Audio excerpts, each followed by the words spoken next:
Hola, soy Marta Biebrich y hoy vamos a hablar de los miedos. ¿Existen los miedos o solo es tu pensamiento jugándote una mala jugada o haciéndote una mala pasada? El miedo puede ser adquirido, puede ser heredado. O sea, muchas veces, ¿por qué le tienes miedo al agua? Porque mi abuelita no se metía al agua.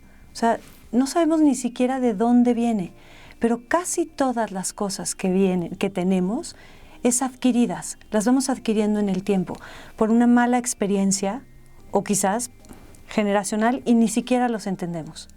Por ejemplo, yo le puedo tener miedo a las arañas porque cuando yo era chiquita, mi mamá se puso histérica con una araña. Eso podría ser un ejemplo y eso es por lo que yo le tengo miedo, pero no necesariamente.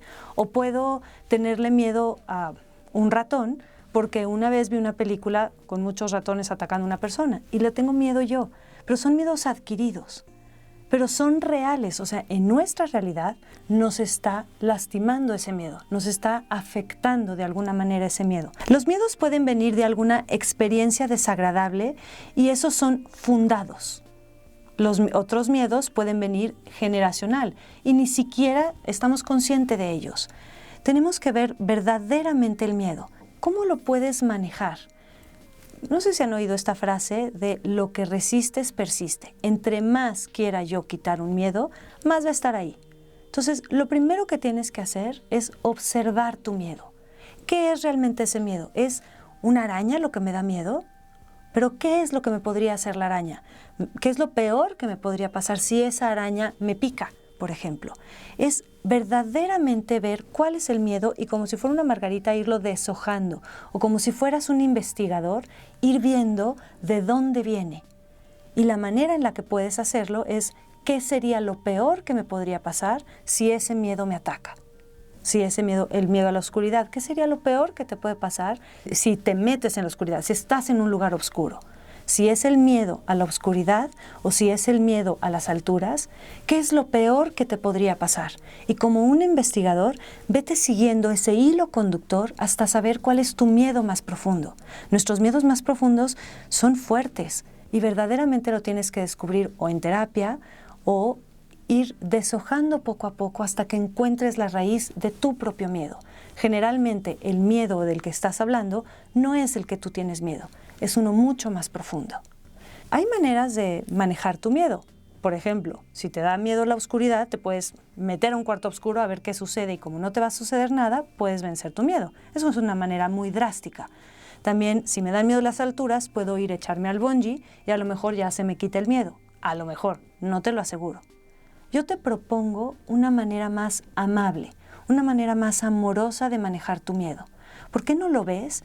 Y en vez de querer quitarlo, empiezas a observar qué hace ahí ese miedo.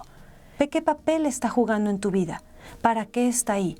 ¿Para prevenirte de algo? ¿Para tenerte más seguro? ¿Para tener una protección de alguna manera? ¿Qué es lo que ese miedo está haciendo ahí en tu vida? Fíjate bien cómo ya te estoy dando muchos tips. Uno de los tips, si te das cuenta, es como investigador, seguir el miedo. Descubrir cuál es el miedo que tengo y ir poco a poco siguiendo el hilo conductor hasta descubrir cuál es el miedo más profundo. Ese es uno. Otro es observar el miedo y descubrir qué está haciendo ese miedo aquí. ¿Para qué me sirve ese miedo? ¿De qué me está protegiendo? ¿Hacia qué me está llevando? ¿Okay? Siempre todo lo que te sucede tiene una razón de ser y todo lo que te sucede tiene una raíz. Entonces, yo te propongo que al descubrir tu miedo, en vez de quererlo quitar, porque lo que resistes persiste, lo invites a sentarte junto a ti. Hazle un lugarcito en tu vida, siéntalo ahí, dile tú y yo, cada uno en nuestra dimensión, cada uno en nuestro mundo, pero no te quiero quitar, simplemente voy a entenderte y voy a vivir contigo. Siéntate aquí, le haces un lugarcito al miedo y empiezas a vivir como si el miedo fuera parte de ti. Déjalo estar. Todos los miedos tienen una razón de ser y más amorosamente podrías trabajarlo dejándolo estar. Sé que con los tips que te estoy dando puede ser suficiente para ti para manejar tu miedo, pero puede que no. Te invito a que me sigas en mis redes sociales, me busques por ahí para poder ayudarte y trabajemos juntos tu miedo. No hay nada más sano que sanarte a ti mismo. Si tú te conviertes en tu propio sanador, vas a lograr lo que tú quieras en esta vida. Suscríbanse a mi canal y nos vemos en el próximo video. Gracias.